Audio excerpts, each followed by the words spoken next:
तो यही हुआ था इन दुकानों को भी, जब इन दुकानों ने रेगुलराइज़ नहीं किया, इनके मालिकान ने रुजू नहीं किया सीडीए से, तो उस सूरत में इस जगह को सील कर दिया है महकमा बिल्डिंग कंट्रोल ने। तो इस वक्त बिल्डिंग कंट्रोल के साथ महकमा इन्फोर्समेंट भी है, जो इन जगहों के ऊपर किसी भी किस्म की कोई सूरत हाल अगर ऐसी पेश आती है तो उसमें वो मुआवनत कर रहा है महकमा बिल्डिंग कंट्रोल की।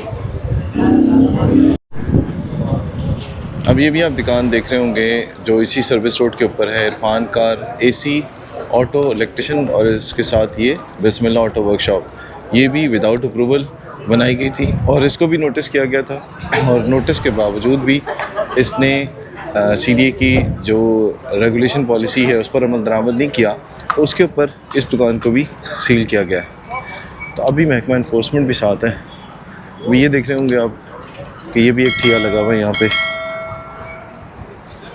और ये जो है ये शटर से बाहर है। तो आगे आप समझ गए होंगे ये डेंटिंग पेंटिंग का भी काम हो रहा है यहाँ पे। ये देखें यहाँ की हालत, ये हालत है। तो ये अब दोनों दुकानें जो हैं वो सील की जा रही हैं डिप्टी डायरेक्टर की तरफ से, बिल्डिंग कंट्रोल की तरफ से, और इस पर अब ये नोटिस भी चस्पा कर दिया गया।